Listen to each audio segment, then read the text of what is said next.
Allon Books presents Tristine's Dorgirith Adventure. written by Shawn Lamb. This presentation is copyrighted 2023.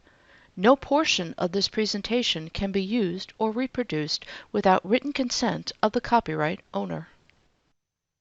The King's Children, Book 2, Tristine's Dorgirith Adventure. Written by Shawn Lamb, narrated by Shawn Lamb. The King's Children is based upon characters from the epic young adult fantasy series Allon, written by Shawn Lamb. The King's Children take place during the early years of the children of King Ellis, between books 2 and 3 of the main series. Tristine's Dorgirith Adventure. Chapter 1. Spring at Garwood Castle. Each spring, Allon's royal family traveled from Waldron Castle in mid-Essex to the castle Garwood in the southern forest. Garwood was the family castle of Darius, Duke of Allon. As the older foster brother to King Ellis, Darius served as the kingdom's first minister. For 16 years, Ellis lived at Garwood before learning his destiny as royal heir and king of Allon. Garwood sat perched on the highest peak in the southern forest and overlooked the town. The castle protected the town and the road leading to Jarell's fortress. Each of the 12 provinces had a fortress in honor of Allon's god, Jarell. None were as splendid as the temple in the region of Sanctuary. Most fortresses were built from local stone and trees. Ellis always looked forward to returning to Garwood. The castle held memories of a happy childhood and boyhood adventures and the warmth of family. Sir Angus and Lady Agatha filled the gap left by the death of his parents. They gave him the love and guidance he needed when it came time to make his journey of becoming king. Although he enjoyed living in the splendor of Waldron Castle, Garwood felt more like home. The southern forest provided the best game for hunting, a favorite pastime of the king and queen. The royal family usually spent a month at Garwood. This gave the children new places to explore and enjoy. Well, it did for Nigel and Tristine. Ellen didn't take to the outdoors. She liked the social life of Waldron compared to the quiet of Garwood. Nisi, the youngest, happily kept busy, sometime with Angus, who was Darius's only son, or any number of indoor activities. She was easily amused. At age 13, Nigel showed no awkward sign of the teen years. A handsome youth with brown hair and blue eyes, he stood 5 feet 6 inches tall. Although 3 years younger, Tristine mimicked her brother and eagerly looked forward to possibly taking part in her first hunt. Their mother, Queen Shannon, who was also known as the daughter of Allon. This prophetic title connected her to the Guardians and Ellis. Word of Shannon's hunting skill spread beyond Allon. Of course, being queen, she could only hunt when on family holidays. So she passed on her knowledge to her most willing pupil, her daughter Tristine. Despite the chill in the air, Tristine waited on the battlement and watched for the returning hunting party.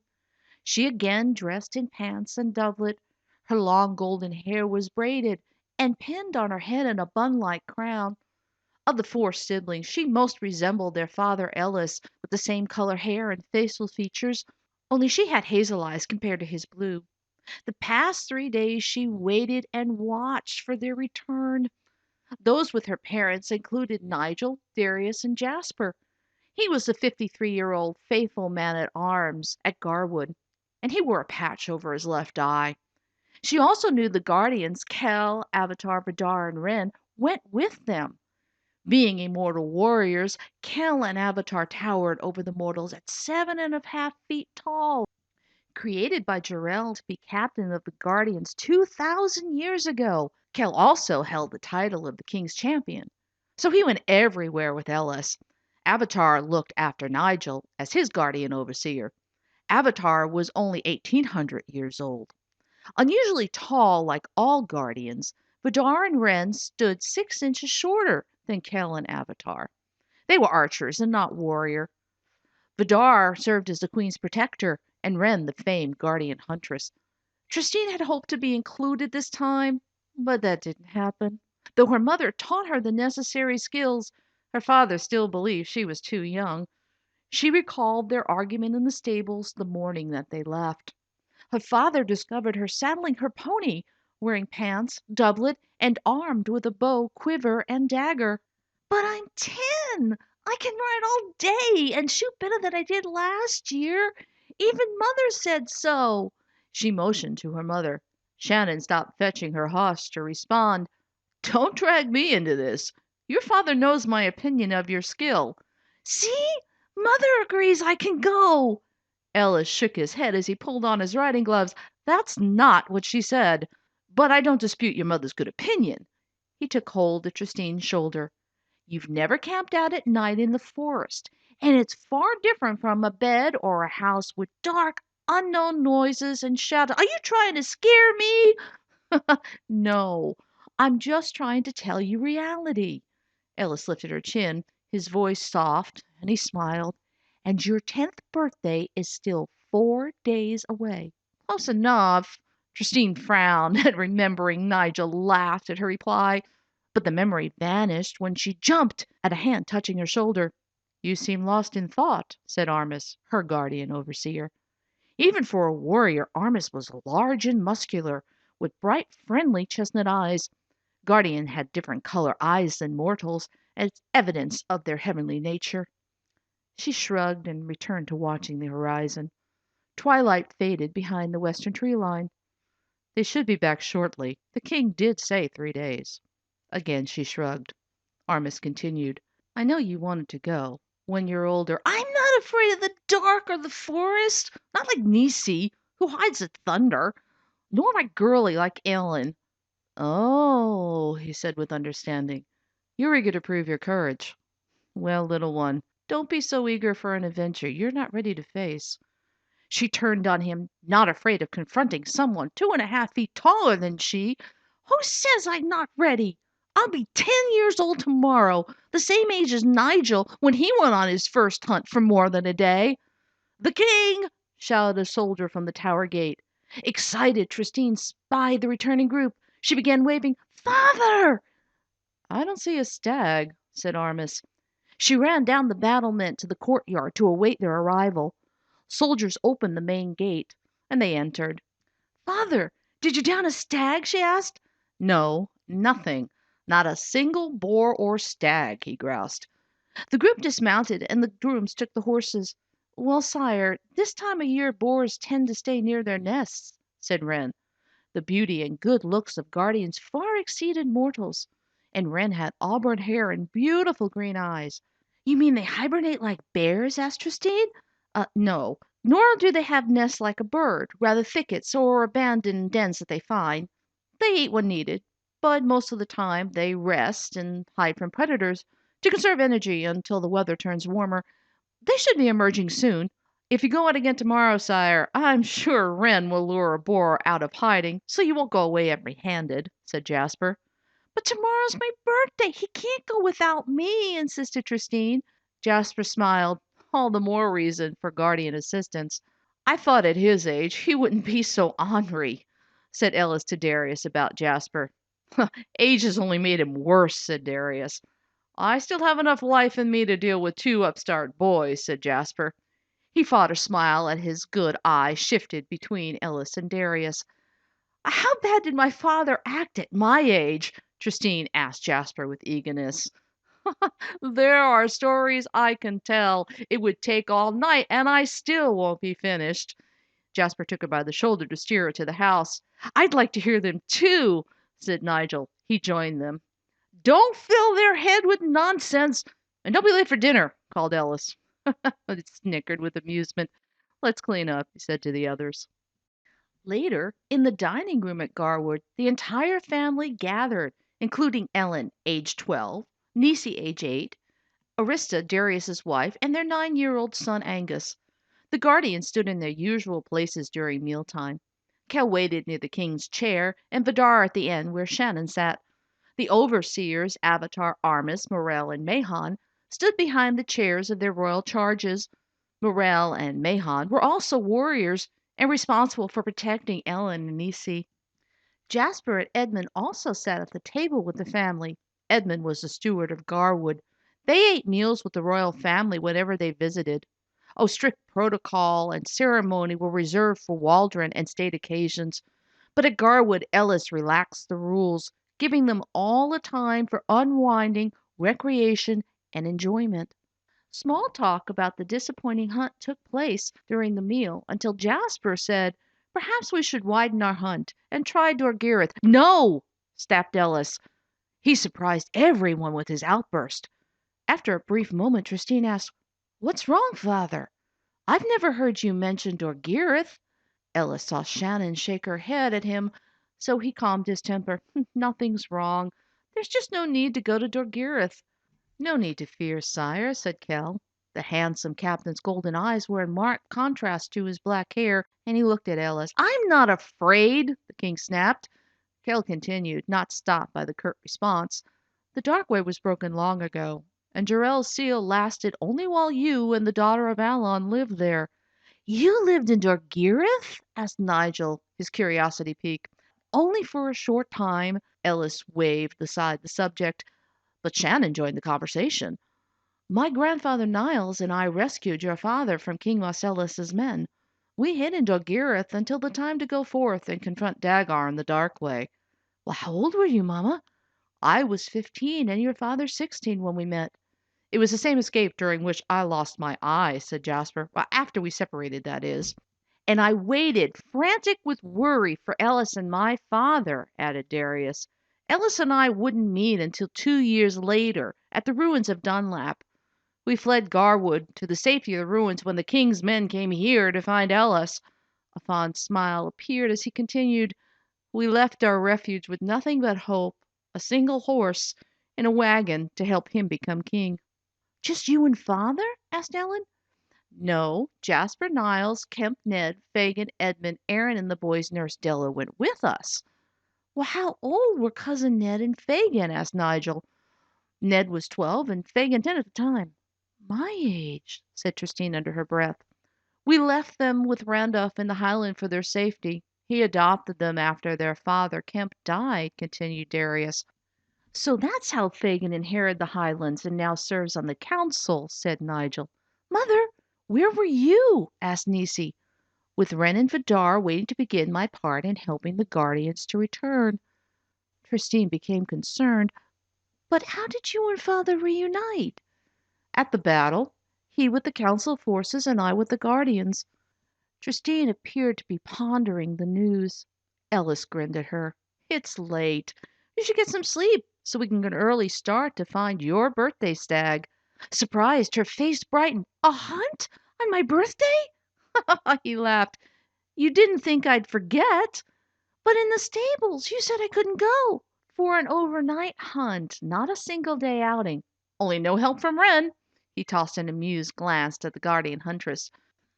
"And risk showing up the king," teased Avatar. The warrior's shiny silver eyes looked merrily at Wren.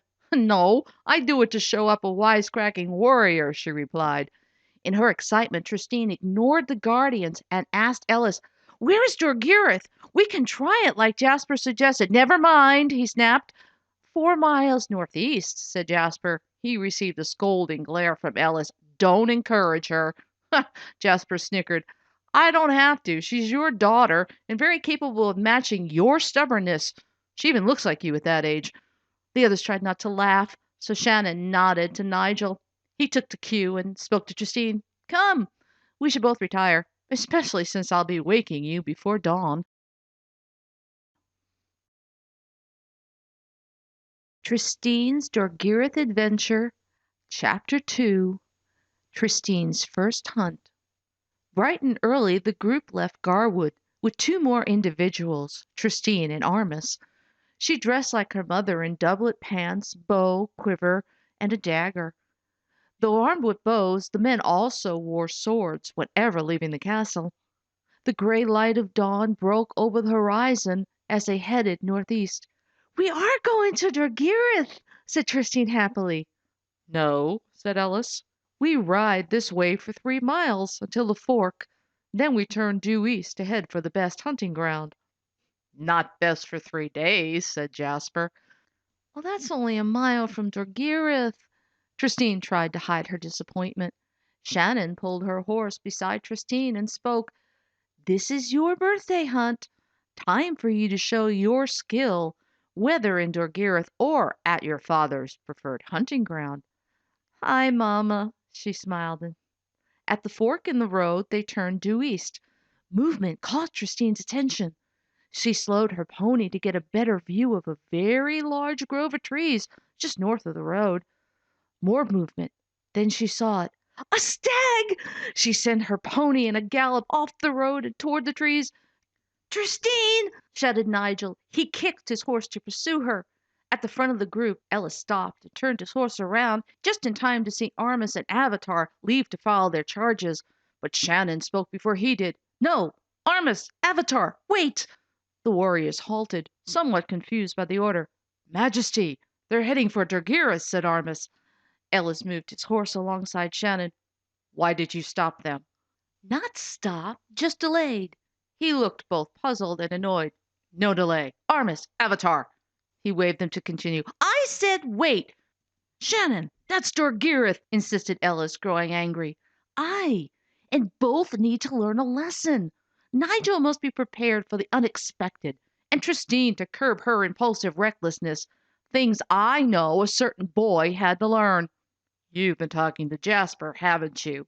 Shannon's critical eye found Jasper, who will be with Armis and Avatar following them to make sure no harm happens. As you command, Majesty. Wait to follow until they're in the trees. Shannon watched the vanishing shapes of Tristine in the lead and Nigel close behind. I hope you know what you're doing, Ellis groused to Shannon. Kell said there is no longer anything to fear from the Dark Way, so they will only be facing natural dangers. Isn't that right, Kell? The captain closed his eyes for several moments. The others waited. Kell opened his eyes and said, I sense no evil. Well, do you sense a stag? Or did she just ride ahead for adventure? Asked Ellis in a not too pleasant tone. No, sire. I caught a glimpse of a stag before it disappeared into the trees. She wouldn't lie just to ride off, said Darius. No, just stick away from Armis, replied Ellis. Only inside Waldron Castle, began Shannon, and never further than the terrace garden. Armis smiled, a bit sheepish. I always know where she is in the castle, sire. I just give her privacy to calm down when frustrated or angry. But now she is further than she's ever been out of my sight. His voice grew concerned.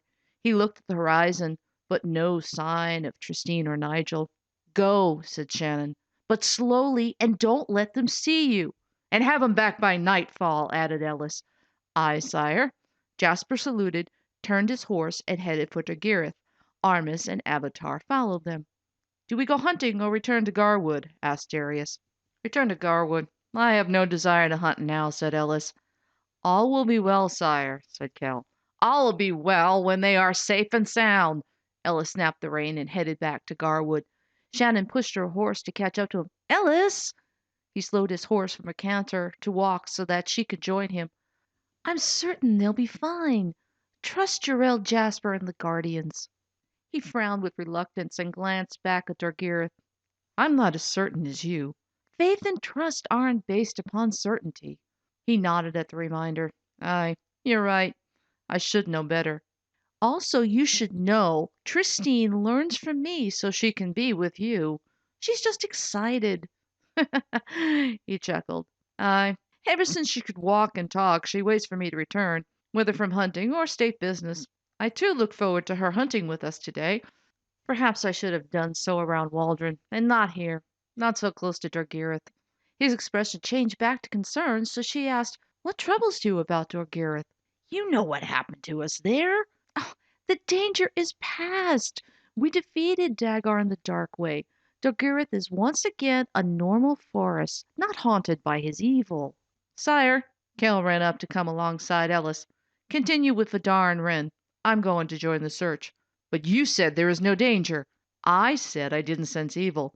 As the king's champion and captain of the Guardians, the royal children and overseers are my responsibility. So please trust me. It doesn't appear I have a choice, groused Ellis. Sire, trust is always a matter of choice. Go. Kell stepped back and disappeared in the white light of dimension travel. the method of how guardians traveled from place to place. At this rate, he'll find Nigel and Tristine before Armis and Avatar, said Vidar with a chuckle. Wren also laughed. Are you sure you don't want to down a stag for the princess's birthday dinner, sire? I can arrange a swift hunt. What? Said Ellis. And prove Avatar correct that you showed up the king? She looked at him with glee. Avatar doesn't need to know. Ellis laughed. Very well, let's find a stag. Tristine's Dorgirith Adventure.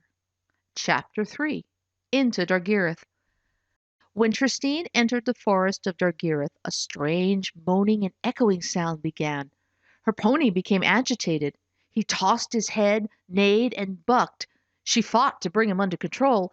Easy, Malin. She pounded the pony when he became still, but he chomped at the bit, nervous, and snorted. There's nothing to be scared of. It's probably just a wolf or something. Come on. This time, when she kicked him to move forward, the moaning and echoing became louder.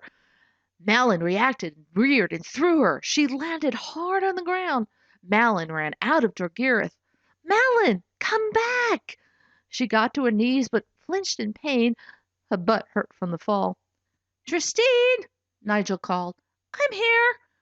Nigel arrived, and his horse also grew anxious. The animal stomped the ground and reared. Steady, Alden.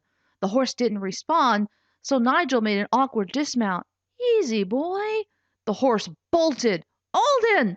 Malin did the same to me, only I got thrown. She stood and glanced about. I wondered if the noise scared them, but I don't see anything. Well, it doesn't matter. We should find them and go back. Father will be angry that you rode off on your own.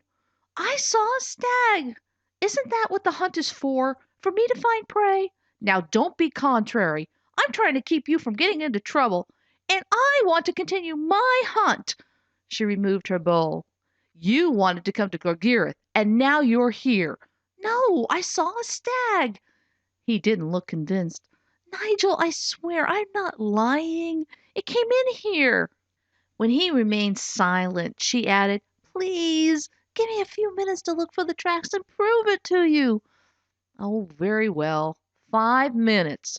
By then, Armis and Avatar will be here, if they aren't already waiting behind the trees. Nigel spoke loud and glanced over his shoulder, but didn't receive a response and saw no one. The search took only a couple of minutes when Nigel stopped. Well, I'll be.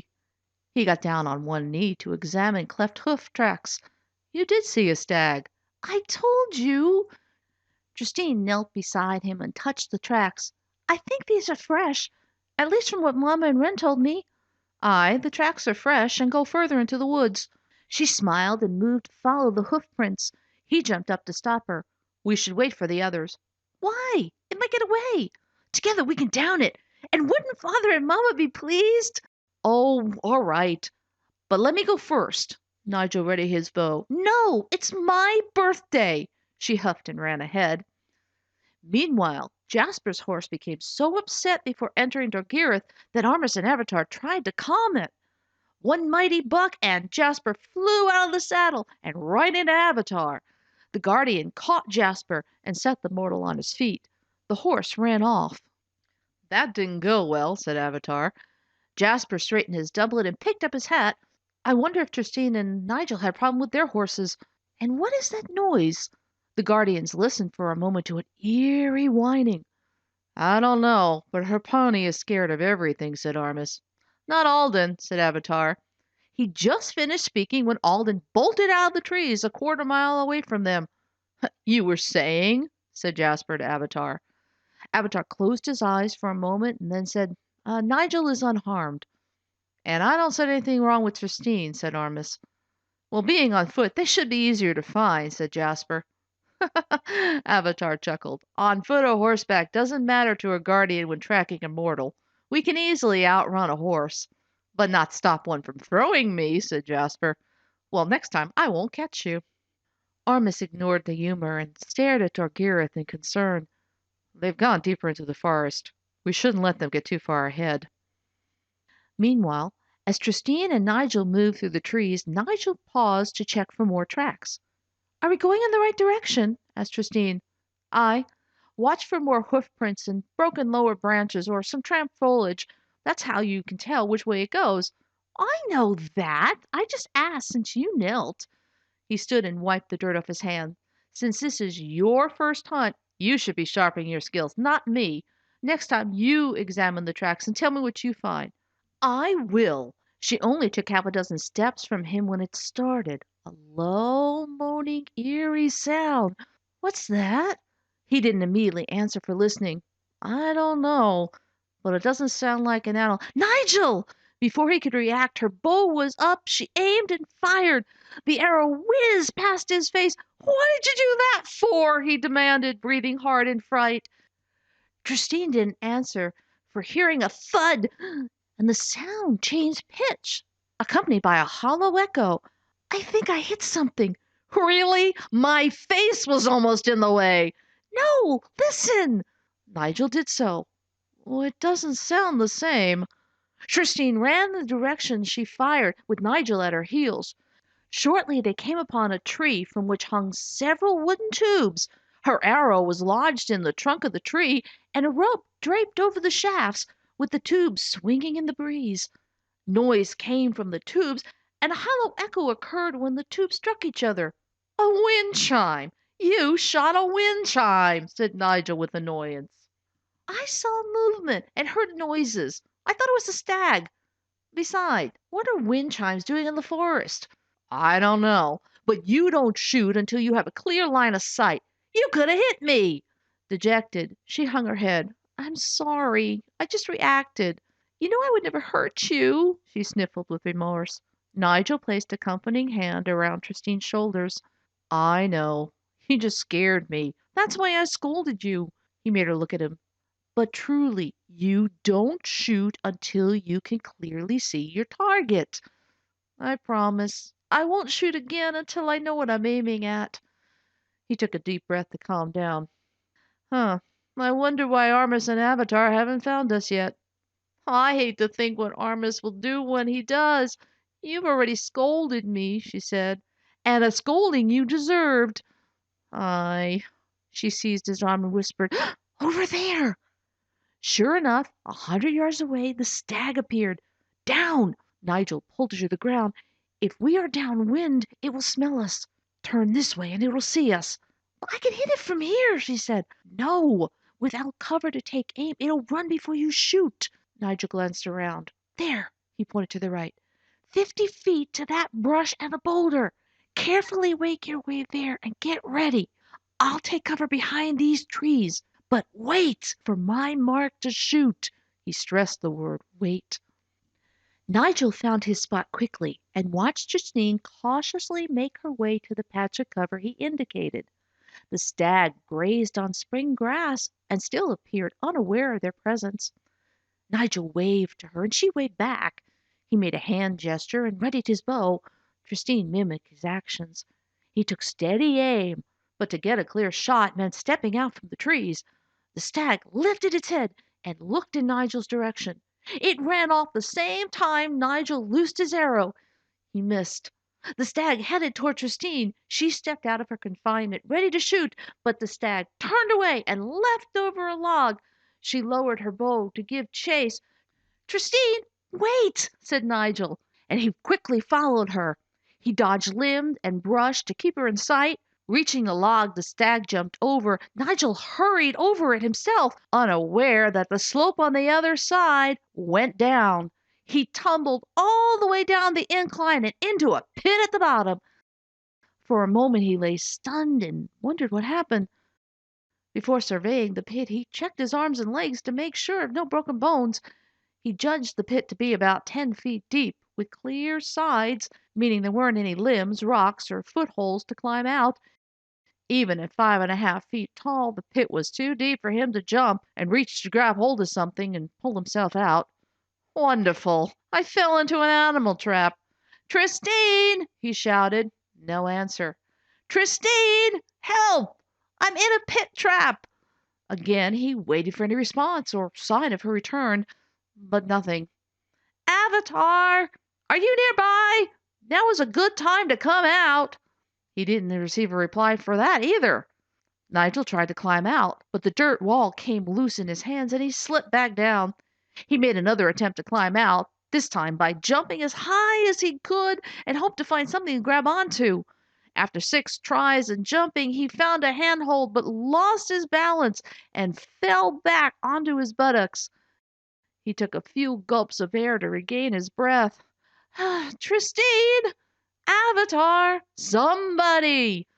Further lack of response, he hung his head with a huff of annoyance. Oh, Jarrell, keep her safe, and please let somebody find me. Barely a moment passed after Nigel's prayer when, "Well, you don't look like an animal," said a voice from above. At the edge of the pit, Nigel saw the head and shoulders of a stranger. "No, I'm not. Can you help me out?" Of course. The man disappeared, and Nigel stood. The wait proved longer than he hoped. "Hello? Are you still there? Where did you go?" Nigel stepped back in surprise when something was thrown into the pit. It took a moment for him to realize it was a thick vine. "I went to fetch something for you to climb out." The man appeared again at the edge. "Grab hold and start climbing. I'll help to pull you out." Nigel did as instructed. He barely began to climb when the man practically pulled him up in a matter of seconds. Nigel almost fell face first to the ground due to the force of rescue. The man caught him under the arms and helped him to stand. For a moment Nigel stared at his rescuer, who stood a good 8 inches taller. He appeared scruffy, with shaggy dark hair, dirty face, and old clothes underneath an equally old cloak. The only striking feature were the hazel eyes. They were brilliant with some gold highlights. "Who are you?" asked Nigel. "A woodsman. You should be glad I wandered by. Most don't inspect the tracks in Dorgirith." "Aye. Have you seen my sister? She was running in this direction after a stag. Stags are not common in Dorgirith." "We saw it." "No offense, young master. The stag went in that direction." Nigel grew angry. "Then why question me? Or say you didn't see my sister since she is following the stag?" "I didn't question you. Just stated that stags are uncommon in these woods." "You are bold to speak to me like that. I am the prince." The man inclined his head, but his eyes remained on Nigel. In fact, his eyes brightened slightly in color. "Forgive me, your highness, but which would you prefer to find? The stag or your sister?" "My sister, you knave!" "Sorry to say I didn't see her, only the stag." Nigel's anger turned to concern as he glanced down at the trap. "Are there more pits nearby? She might have fallen into one." "No, you happened to be lucky and find the last one." "You are a brash fellow." "Brash enough to suggest you continue in the direction of the stag, since you say she is following it." Again the stranger's bright hazel eyes stared at him. Nigel felt like retreating from the penetrating gaze, but also confused by a familiar sense. "Do I know you?" "Your sister," came the answer, and a nudge in the direction indicated. Nigel gave an absent-minded nod and walked off. After a few steps he turned to speak to the man, only he was gone. Nigel's confusion at the sudden disappearance of the stranger became interrupted by a noise. He whirled about in the direction he heard. "Tristine!" He ran toward the noise. Meanwhile, Avatar, Armus, and Jasper reached the tree with the arrow impaled in the trunk and the dangling wind chimes. "It looks like they were here," said Jasper. "Oh, I'll enjoy hearing the story of her shooting a tree," said Armus. He toyed with the feathers of the arrow. "Quiet! I thought I heard Nigel's voice," snapped Avatar. "Which way?" asked Armus. "That direction." "But we sensed them heading this way," said Armus. "Maybe they split up," asked Jasper. Both guardians closed their eyes and spoke at the same time. "Aye, they have." "This isn't good," said Jasper. "I'll stay with Avatar. You find Tristine," he said to Armus. "She's the one most likely to venture off, and Nigel in pursuit." Avatar came alert and held the hilt of his sword. "I think we should stay together. I sense an essence. Unclear, but strong." "Aye," agreed Armus. He also showed signs of uneasiness. "Kel didn't sense any danger," said Jasper. "I sensed an essence, not danger," said Avatar. "Well, there's a difference." "An essence is a person which may or may not pose danger." While they spoke, Armus followed small footprints to a brush and boulder. Tristine knelt here, and there are stag tracks on the other side of the boulder. Avatar squatted to examine the ground behind the tree. Nigel remained here, then moved off in the direction I thought I heard his voice.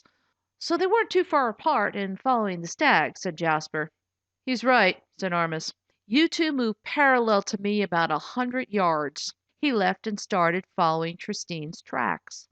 Jasper and Avatar followed, moving at a different pace. Jasper began to climb over a large fallen tree when Avatar stopped him. No, there's a drop off on the other side. Jasper strained his neck to glance over the log. Oh, so there is. I guess it helps to be tall to see over big objects. Avatar flashed a distracted smile. Nigel feels close.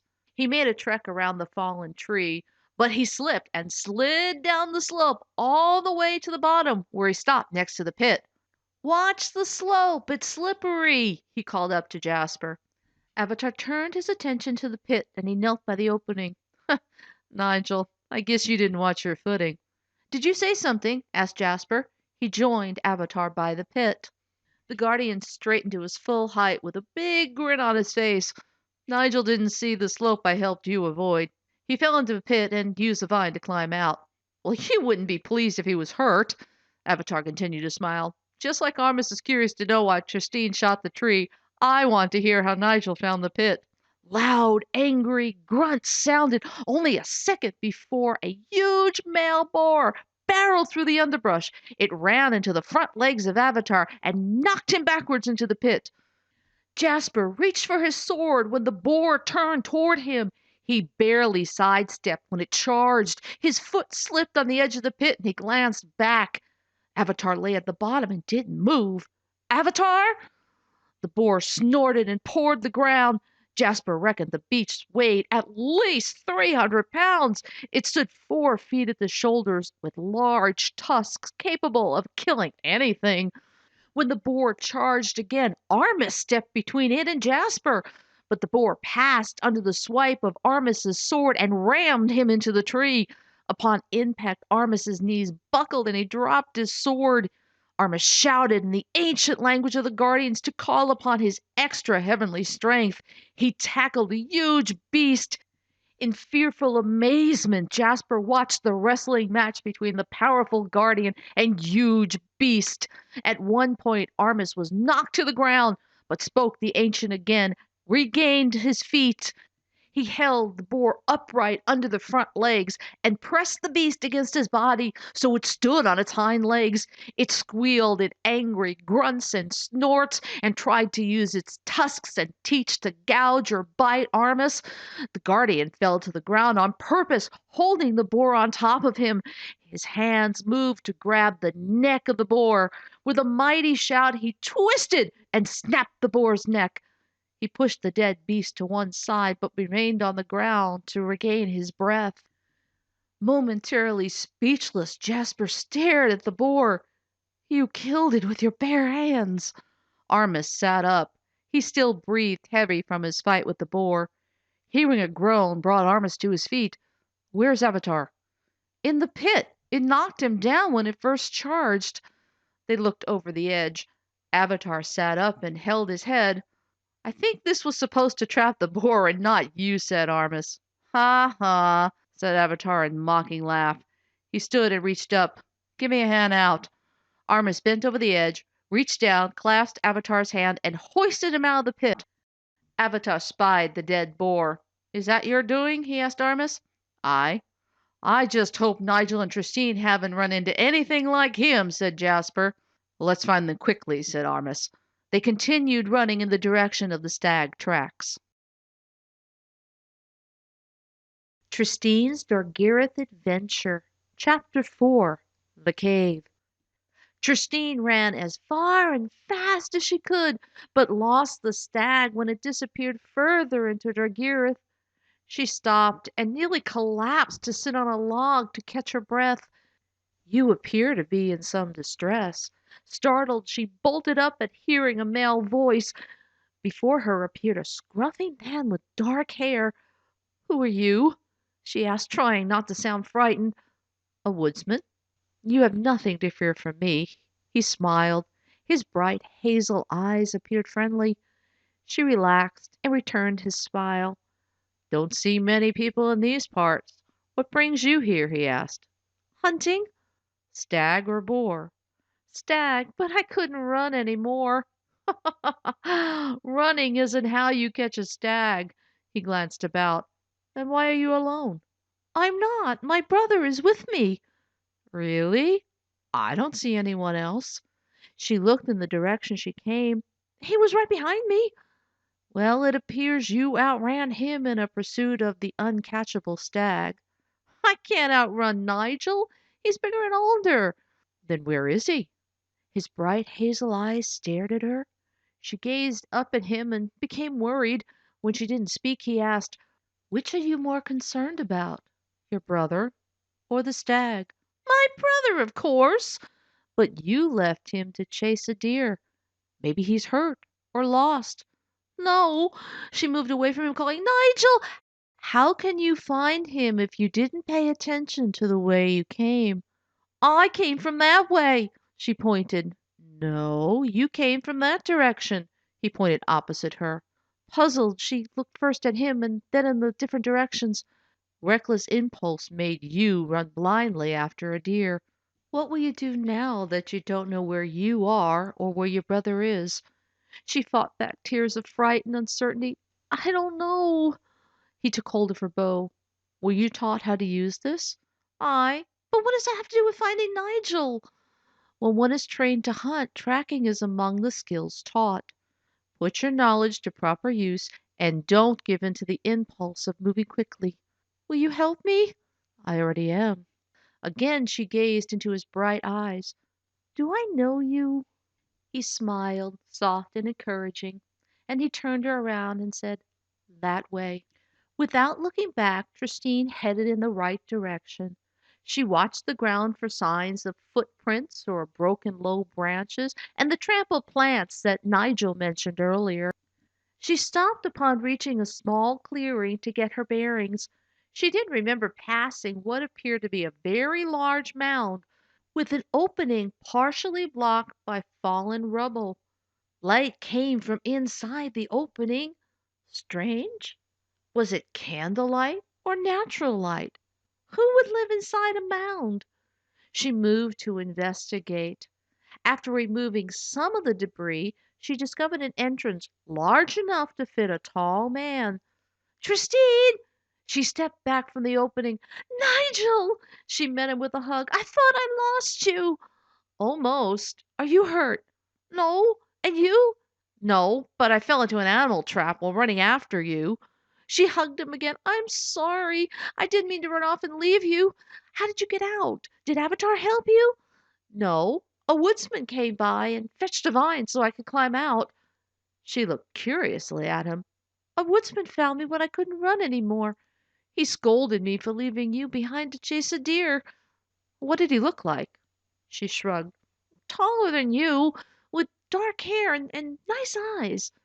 "Bright hazel eyes?" he asked. "Aye, and there was something familiar about him." "Sounds like the same woodsman." "I told him I was looking for you when I fell into the trap. I said I'm sorry." Rain began to fall, heavy, and she snatched his hand. "Quick, in here!" She led him inside the opening for shelter from the rain. "What is this place?" he asked. "I don't know. I was investigating when you called me. There's a light at the end." She moved further into the tunnel until it ended in a large room with old, dust-covered furniture.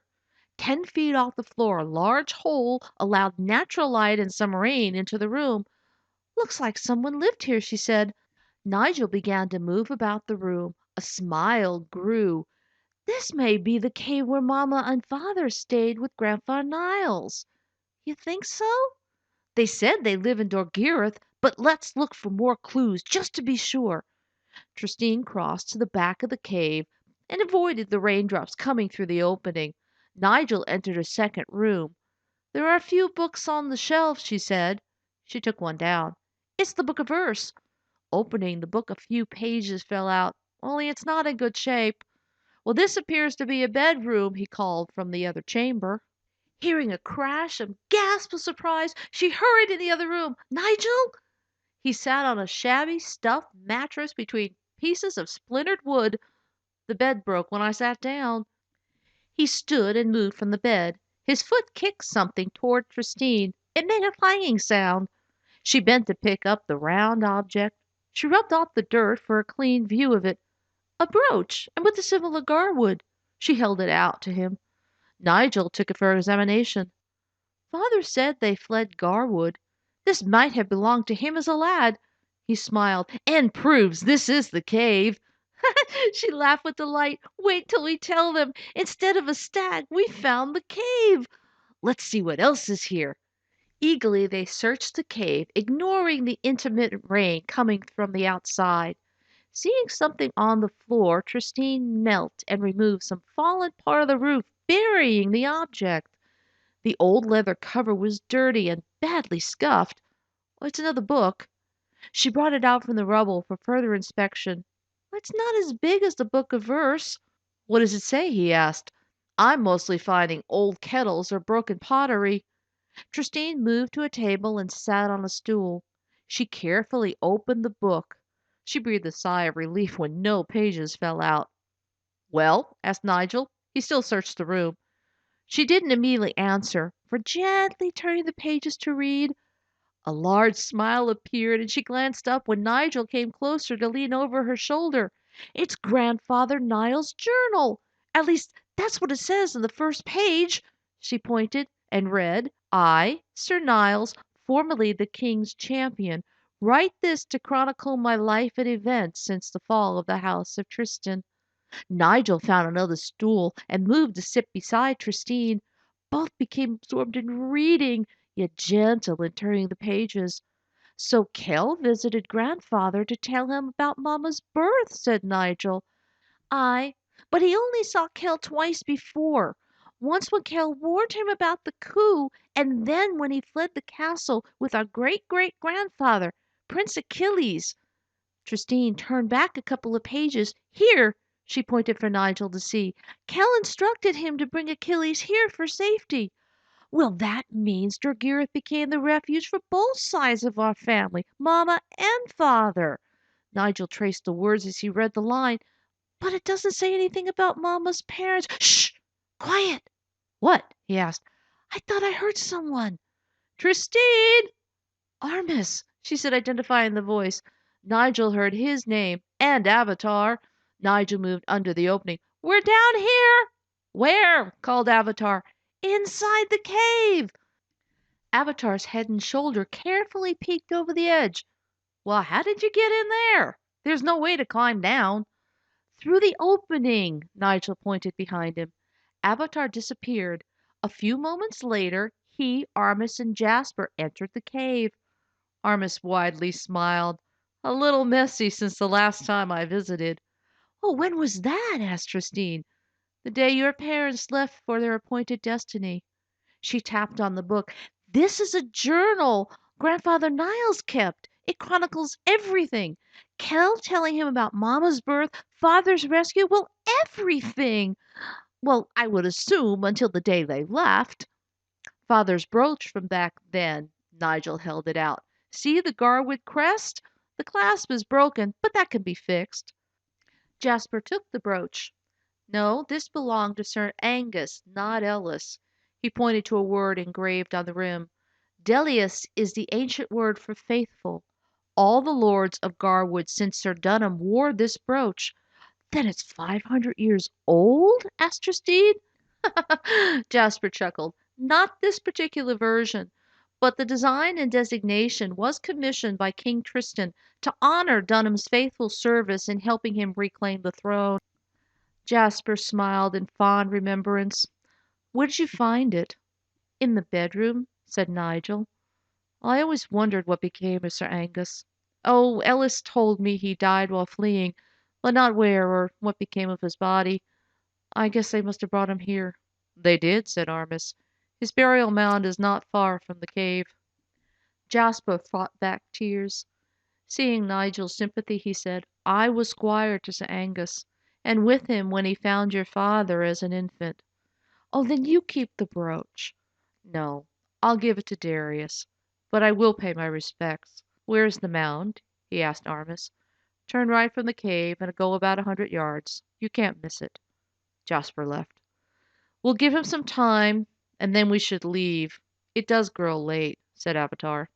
"I think Mamma will want the journal," said Tristine.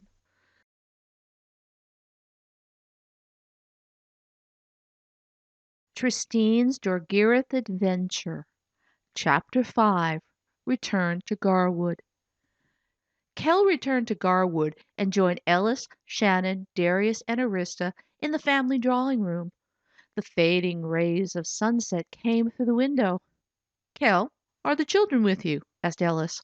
"They should be here shortly, sire." The captain wore a funny smile. "Is there something amusing we should know about?" asked Shannon. Kell's smile grew wider. "You will when they arrive." "Well, it must be very amusing if you're smiling so much, Captain," said Darius. "I smile often, your grace. Not usually with such glee and satisfaction." Kell laughed. The door opened and Tristine rushed in. She carried an old book. Nigel, Jasper, Avatar, and Armus followed. "Father, Mama, wait till you see what we found," she said with excitement. She held the book out to Shannon. A gasp of surprise escaped Shannon's lips upon seeing the book. Her surprise turned to a tender smile. "Grandfather's journal." She took the book. "Where did you find it?" "The cave, of course." Ellis moved beside Shannon's chair. His shocked expression shifted from the book to Nigel and Tristine. "In Dorgirith? You found the cave?" "Aye, father," said Nigel. "Actually, Tristine found it before I arrived, and we took shelter when it started raining. I wouldn't have found it if the woodsman had not pointed me in the right direction. I got lost following the stag." "You shouldn't have run from me." "I thought you were right behind me, not in an animal trap. I fell trying to catch up to you." "I still want to know why you shot a tree," said Armus with a chuckle. "And she narrowly missed my face," said Nigel. "Stop!" snapped Ellis, waving his hands to get attention. His command startled Nigel and Tristine, who watched him in anxious anticipation. "I think you both need to start from the beginning."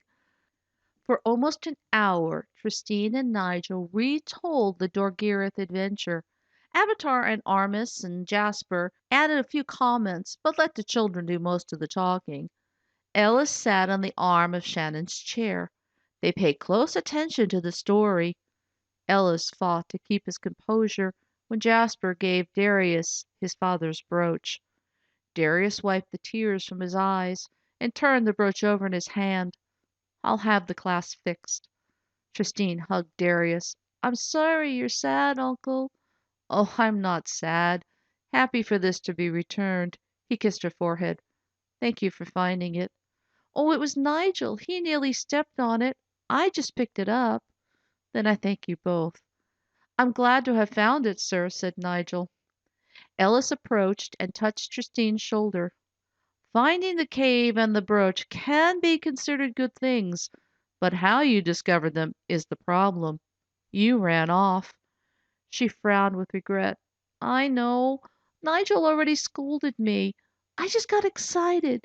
It wasn't intentional, sir."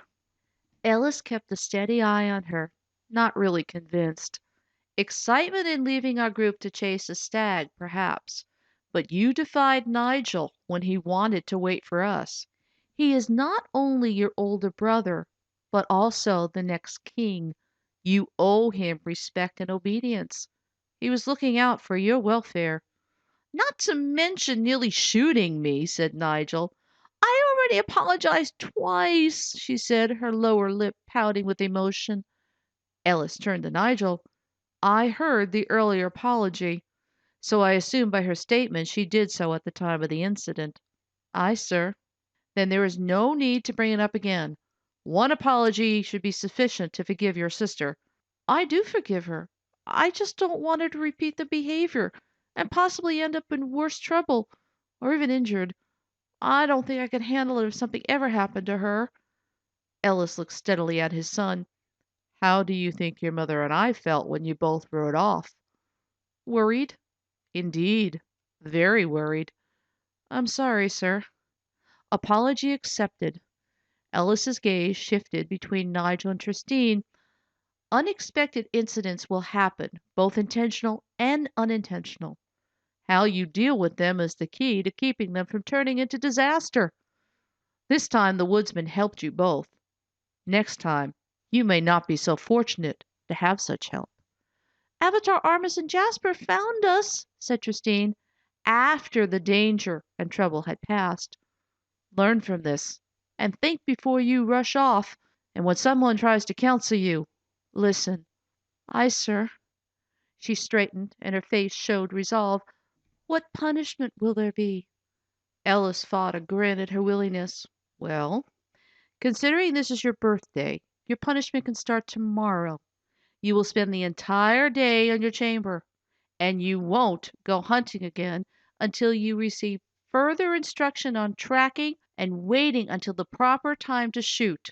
And the instruction will be from me. You? She said with surprise. Unless you object, he said with a merry tone and tossed a wink to Shannon. No, Tristine blurted out. She blushed when everyone laughed at her enthusiasm. I mean, Mama is a good teacher, and I've learned much. Grandfather Niles taught me, so it's good to have a man for a teacher, too, said Shannon. Ellis placed a hand on Tristine's shoulder. Now you and Nigel clean up for dinner. We downed a stag for your birthday celebration. With or without Wren's help? Asked Avatar. Without. The Queen made the shot, said Ellis. Avatar smiled and nodded to Shannon. A stag is a better trophy than a wind chime. Tristine smirked at Avatar and rolled her eyes. Ellis coughed aside a laugh. And why did you shoot a wind chime? I heard something making a noise and spotted movement. It was the same noise that scared Malin and made him run off. Spooked Darlin also, said Nigel. Indeed, began Jasper. It was a strange, unearthly sound that made my horse buck. Only when we discovered the wounded wind chime did we realize what made the noise. Jasper winked at Tristine. She huffed in annoyance.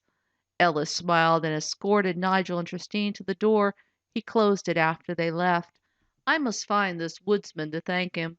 No thanks are needed, sire. Just doing my duty, said Kell, smiling. You? Do they know? Ellis motioned to the door. No, they didn't recognize me. To them, I was a scruffy woodsman about your height. You shape-shifted into a woodsman? Asked Avatar.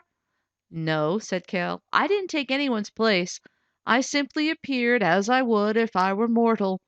Dark hair, hazel eyes, and standing a little over average mortal height. And the boar? Began Armus, a bit annoyed. Did you send it to delay us in finding them so you could act unnoticed? Kell looked perplexed. What boar? A huge one that weighed at least 300 pounds, said Jasper. He used his hand to show the size. It charged out of the brush and knocked Avatar into the pit. He didn't move, so I had no help when it turned on me. Well, that wasn't till Armus arrived and stopped a second charge.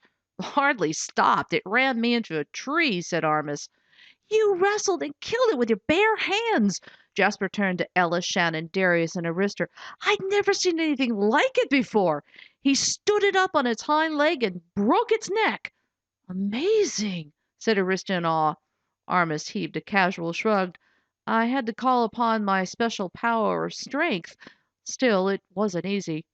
I don't recall ever seeing a boar that large in Dorgirith, said Shannon. Kell sent a questioning glance to Vidar and Wren. Both archers shook their head. Well, we had nothing to do with it, said Vidar. Well, it could be a Highland boar coming south in search of food, began Wren. The spring thaw is late in the mountains. Well, I didn't send it, said Kell to Armus. So it might be, as Wren said, a natural migration. But you did send Tristine to the cave, began Ellis. Why? Because it's time for them to know their heritage. Nigel, since he is your heir, and Tristine for bearing the name of her ancestor. Oh, well, I could have told them that, said Ellis. Kell looked directly at him. You didn't. In fact, you hesitated in taking them to Dorgirith. Why? What do you have to fear? The past can't hurt you, or them. Ellis didn't immediately answer, considering what to say. After a moment, he shook his head. I don't know what I feared. I just remember how difficult life was back then. Shannon took hold of his hand to show support. Much has changed for the better since then. Aye, he agreed with a smile. I wonder if they read any of the journal. They were reading it when we found them, said Armis. In fact, Tristine mentioned the prophecy concerning Shannon's birth and your rescue from the king's men that brought you to Dorgirith. Kell looked again at Ellis. They will have questions, and especially about prophecy. You are the promised son of Tristan and the daughter of Allon, and they are your children. This venture went beyond learning individual lessons to discovering a rich heritage blessed by Jarrell. Withhold nothing from them. Rather answer their questions truthfully and without hesitation. Pass on to them your faith based upon knowledge and experience of the Almighty. Ellis looked thoughtful at Kell. I thought I was, but you speak the truth. I held back my past due to an unreasonable and unknown fear. He squeezed Shannon's hand and smiled. No more. Beginning tonight, they will hear our full stories. Oh, good, said Jasper, considering I already started by telling them how you broke the brooch at a lad. Darius laughed and clapped Jasper on the shoulders. I'll add my side of the story at dinner. Oh, no, you won't, said Ellis. You both get it wrong. I'll tell it correctly, he smiled. Now let's prepare for dinner and a birthday celebration. Tristine's Dorgirith Adventure. Guardian Wisdom as told by Armis. Although I was amused at discovering Tristine shot a wind chime, being ordered to let her go off into possible danger without me wasn't easy. Tristine leaving the group was a pure act of impulse. She gave no thought to what she was riding towards or considering the feeling of others.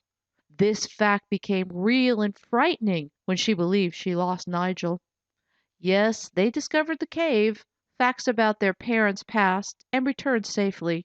But that doesn't excuse her ignoring instruction and the possible harm that could have happened. Accepting punishment showed Tristine understood her actions affected others. Have you ever done something without thinking? Something that could have turned out badly, but didn't? When it happened, did you make excuses, or did you admit to being wrong? Next time you act on impulse and cause trouble for others, talk to them and learn how they feel. You might be surprised to discover how much they care about you and just want to keep you safe.